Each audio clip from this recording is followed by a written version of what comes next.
Good evening.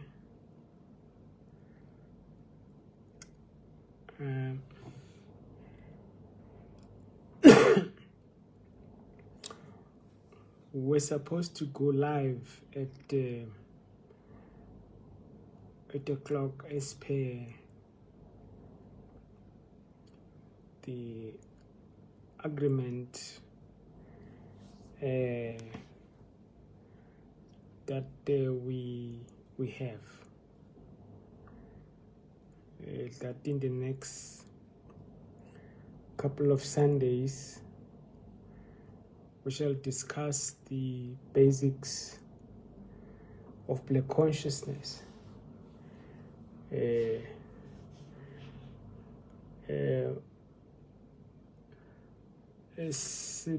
Sibawo Munja, greeting to you.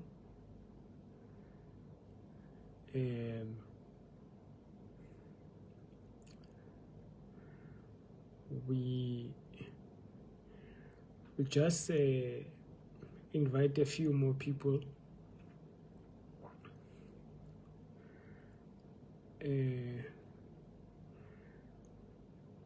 We're going to go through this quick material on the positionalities of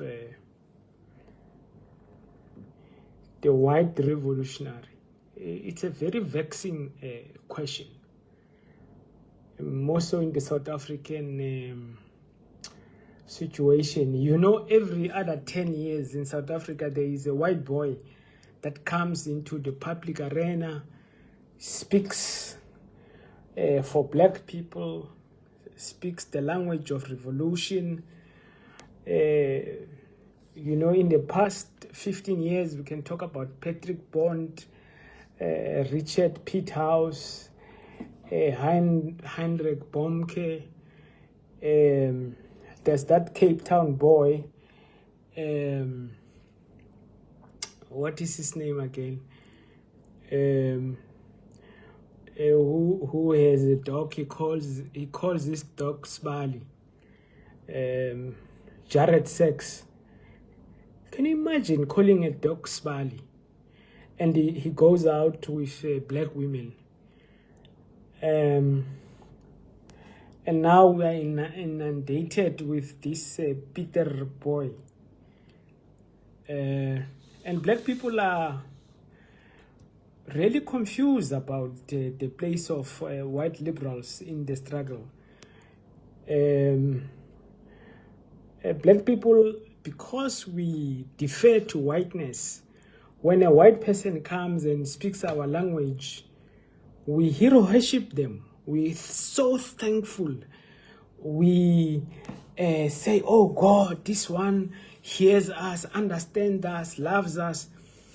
The whole 300 years of colonial mental enslavement of Black people is mobilized to appreciate any white person that stands on our side. It's almost become an automatic thing, but it's a reflection of our mental state of oppression.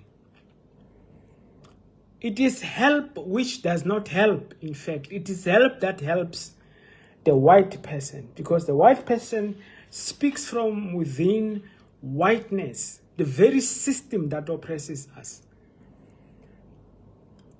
So we need to learn from Biko's understanding of whiteness and the place of the white liberal in the liberation project of Black people, to assess to what extent does white presence in the struggle of Black people assist or impede the program of Black liberation. Now, the question we're going to deal with today is simply this. Can a white person be a revolutionary? In other words, can a white person be part of the liberation struggle of Black people? And can that be good for black people? Steve Biko answers that with an emphatic no.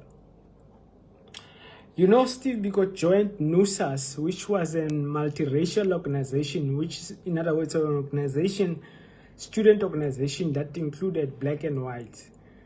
Steve Biko observed, because he was such a great observer, he observed white power in NUSAS, this multiracial organization that included both black people and white people under apartheid.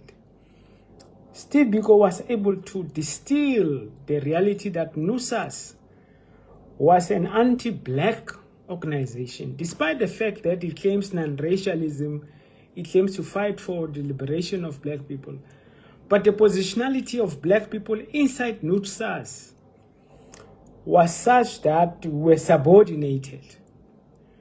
In fact, Steve Biko came to the conclusion that the presence of NUSAS in the black liberation movement had a negative impact, in the sense that black people deferred to white people to speak on their behalf. We became marginalized in our own liberation struggle. And Steve Biko's development of black consciousness was based on what is the problem in South Africa. He said the problem is white racism. So white people have created white racism. So what is the solution to this problem of white racism? He says it's black solidarity. So he uses the dialectics. Biko was a dialectician. He uses dialectics to understand what is the problem. What is, in other words, the thesis. What is the problem? Problem is racism. What is the force that must go against this racism? What is the antithesis? It's black solidarity. The resolution after these two forces have interface will be an unracial future where race would not matter. But you can't be non-racial until you have ended racism. So he then says the white liberal plays on both sides of the dialectic. In other words, on the thesis, the problem, which is white racism, the white liberal is there. On the other side of the dialectic, the antithesis, the force that goes against the thesis, white liberal. So he says, whites plays this role of provoking and determining the response to the provocation. So, in other words, whiteness plays the totality of involvement, both as the aggressor and as the solution, excluding black people, therefore. So from Biko's schema of thought, whites could not be the oppressor and the liberator at the same time. And their place in the liberation movement of black people had a pacifying effect, because it said to black people that you have these guys who are going to fight for you. And he makes the example that in NUSAS, that non-racial organization which he was part of, because they were communicating in English, a language which is controlled by white people became the spokespersons of black people. Black people became, as he says, they were on the touchlines of a game they should be playing. But if you also understand the deepness of white racism, which has got this psychological impact where black people defer to whiteness. When we see whiteness, we see Jesus Christ. So when white people are in our midst, we defer to them. So that is why this white boy, Peter whatever today, he's so valorized, he's so celebrated,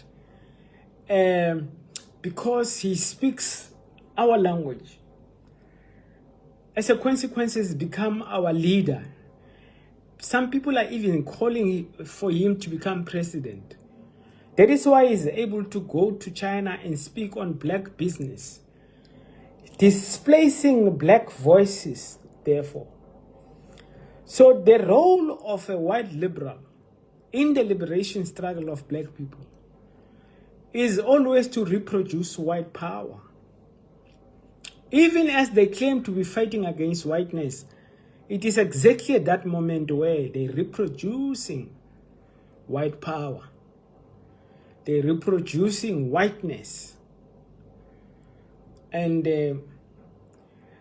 giving the black people this sense that somehow now you have a representative that speaks on your behalf. And given the psychological impact of coloniality, black people are very happy to surrender to this white leadership. So white people have always been part of the struggle of black people, and when you look at the damage their presence have caused in the liberation struggle, it's shocking. The ANC, for instance, it started off, remember, as a blacks-only organization, and it starts accepting white people, and in fact, in the 80s. But in 1955, friends of the ANC, white friends of the ANC, wrote the Freedom Charter and gave it to the ANC. And the Freedom Charter says, South Africa belongs to all who live in it, both black and white, in 1955. So the Freedom Charter gives away our land rights, securing the position of white people in South Africa. These are white revolutionaries who were prepared to go to jail, but they were securing whiteness in the liberation struggle's objectives. It was not a matter of South Africa belong to black people and white people will live here or leave as a consequence of decision of the black majority. No, they put themselves in. They gave themselves land rights. South Africa belongs to all who live in it, both black and white. That's what white people write, those who claim to be fighting for the liberation of black people. And black people adopts that document, which usurps our land rights and give them to white people. White revolutionaries wrote the Freedom Charter. So the place of whiteness always in the struggle is to secure white survival. In fact, it can be argued that because these white revolutionaries are always intellectuals, so they were able to think ahead how to secure the place of whiteness.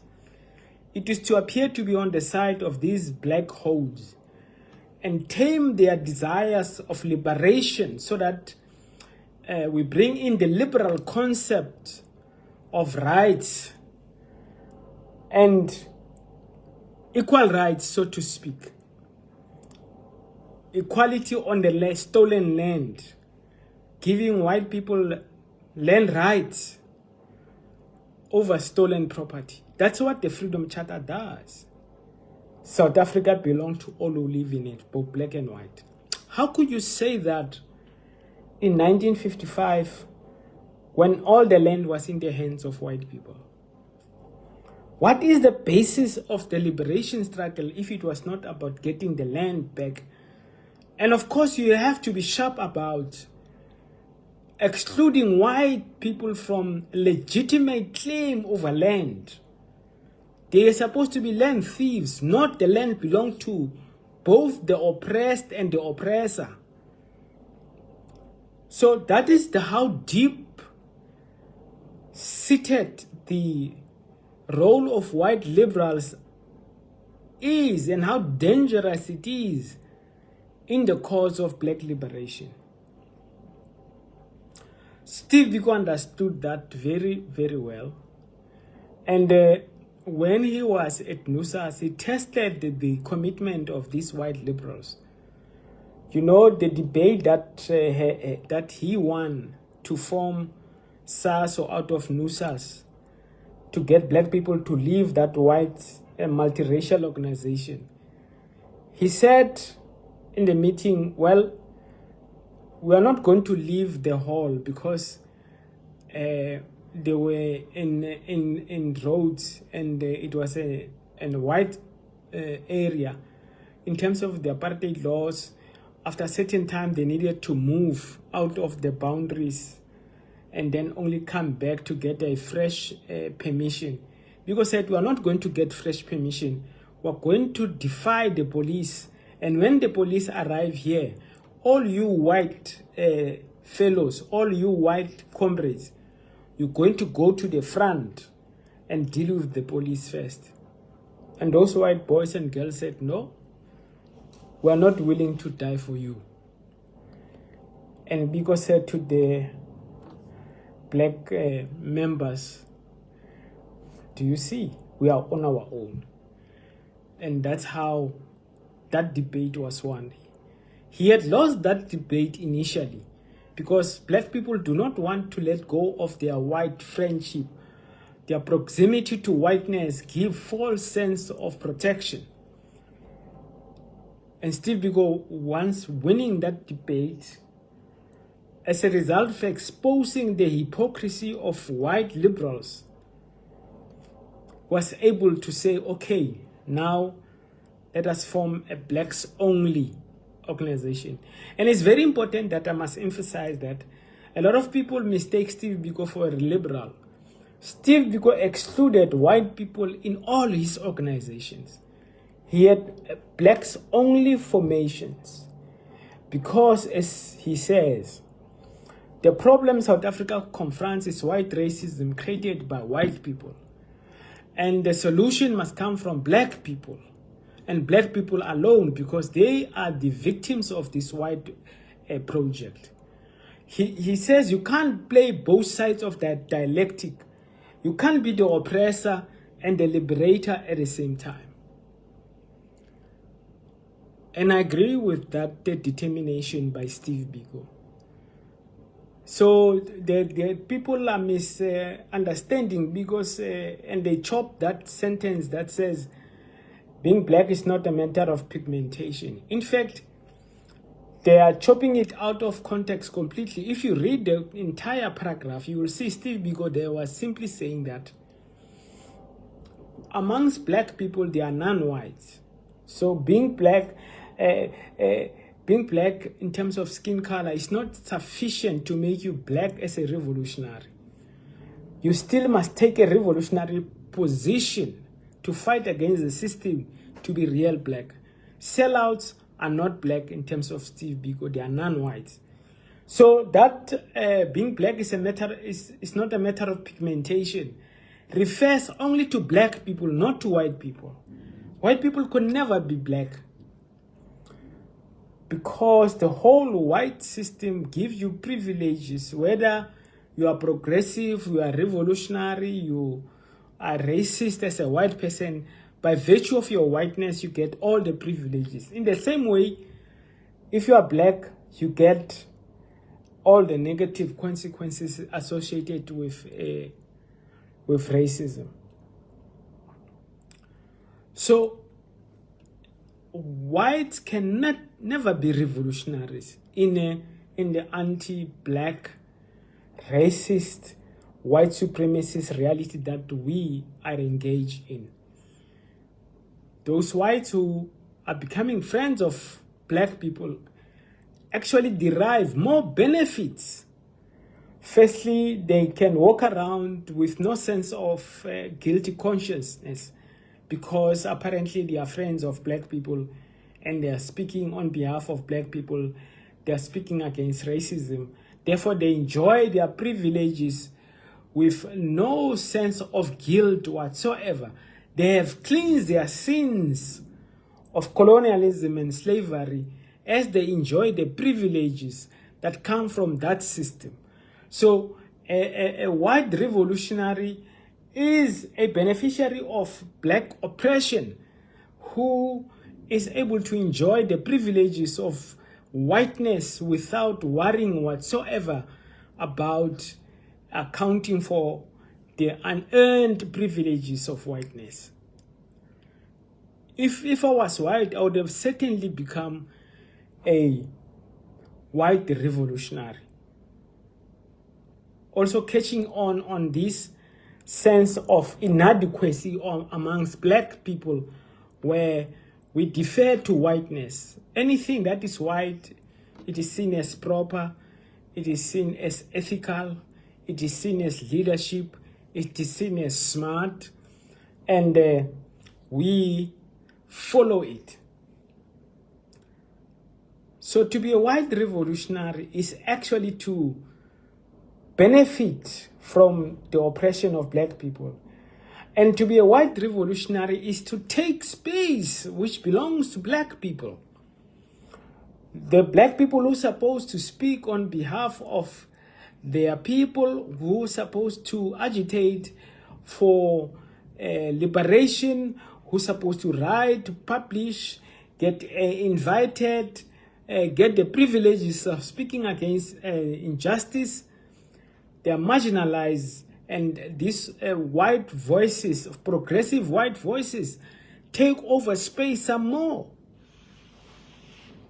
The place of a white liberal is a place of a colonizer in the war room of black people. Black people are weakening themselves by accepting white voices that come into the black space and claim to represent the struggle for justice. White liberals are very dangerous. South Africa's post-1994 settlement, which saved the white people, is a design by white liberals. It is a design which manifested much more through the Freedom Charter, when they say South Africa belonged to all who live in it, both black and white. So they created a legitimate right over land by land thieves, by claiming to be on the side of the natives, on the side of black people. The first instinct of the ANC when it was formed was to exclude white people. That's why it was called the Natives Congress. But by 1955, they started working closely with white liberals, but they still excluded them from the ANC. The ANC only accepted white people in 1985 because they also instinctively understood that the problem in South Africa is white racism, and white racism is endemic, and it benefits all white people, whether you are AWB or your Communist Party. Those white of the Communist Party are the ones who are responsible for the Freedom Charter. You know, the RDP house, when you look at it, you must remember that Joe Slovo was the first Minister of Housing in post-1994. The RDP house was a project of Joe Slovo. So Joe Slovo understood that black people could live in an RDP house. Imagine. And you know how much whiteness carries weight. Joe Slovo is buried today in Soweto. And not far away from where he's buried, it is buried Tsietsi Mashinini. Shockingly, only Joe Slovo is recognized by name. There is a plaque there which says, here lies Joe Slovo with others who fought for the liberation movement, for the liberation of South Africa. Tsietsi Mashinini and Khotso Siahlolo and others are not named, they are just others. Joe Slovo is recognized by name as a liberator because he speaks from whiteness. So the benefits of white liberals being part of the liberation movement of black people are incredible. Of course, some, just like Rufest, was murdered by the apartheid regime. Of course, the apartheid regime will do that, and it's a sacrifice. It's a sacrifice that justifies the role of white revolutionaries in the black struggle. It's a sacrifice which makes sure that whites buy themselves into the space of blackness to perpetuate white representation. No white is a friend of black people.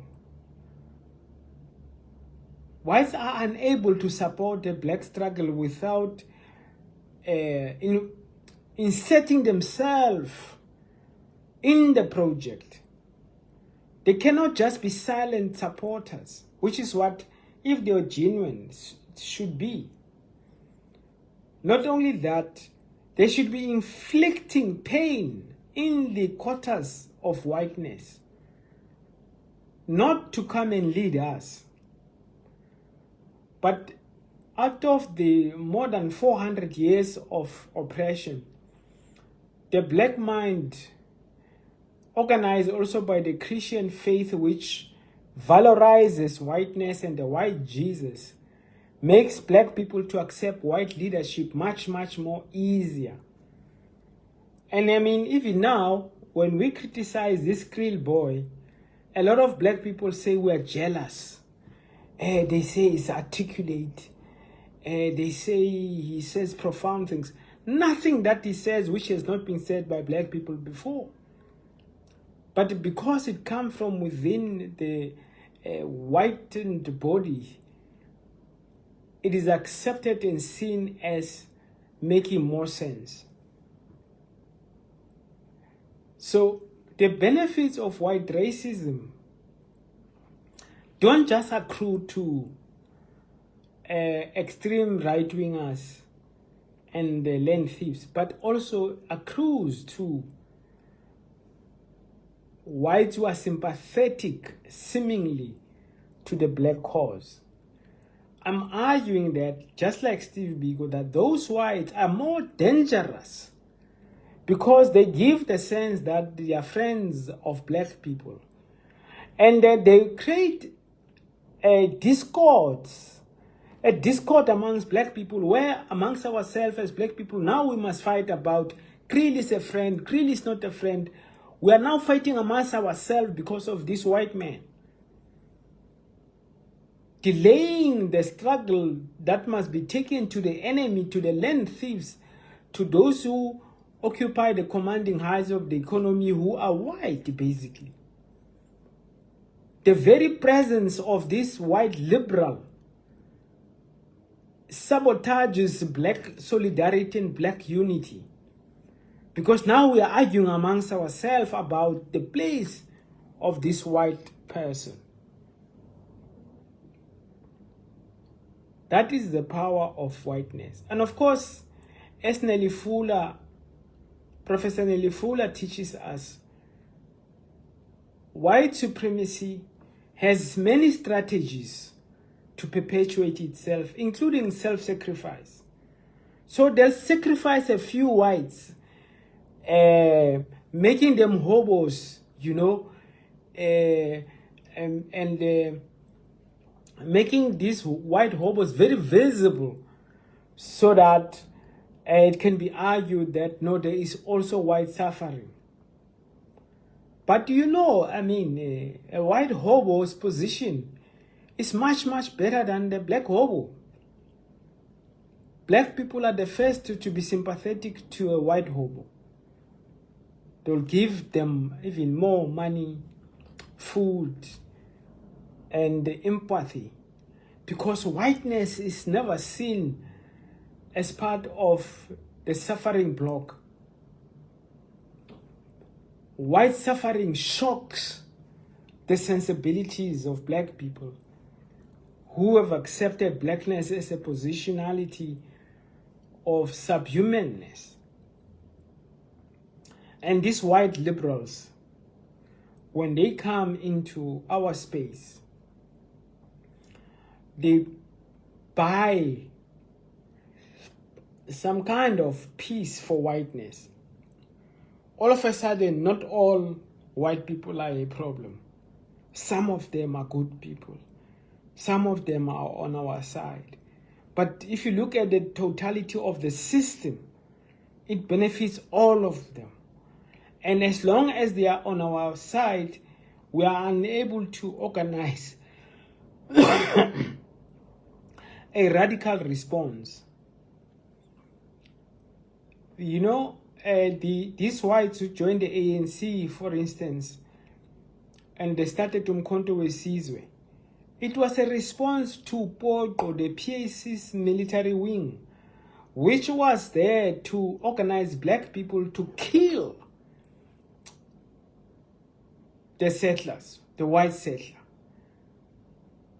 So the whites in the Umkhonto weSizwe, when the Communist Party formed Umkhonto weSizwe at the time, so that the war can be organized in more conventional terms, and there must be a separation between the settler and the military installations.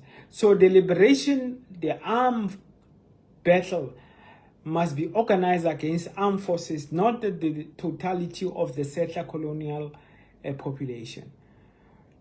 So as an MK operative, you are not supposed to kill all the settlers. You are supposed to kill only the armed operatives.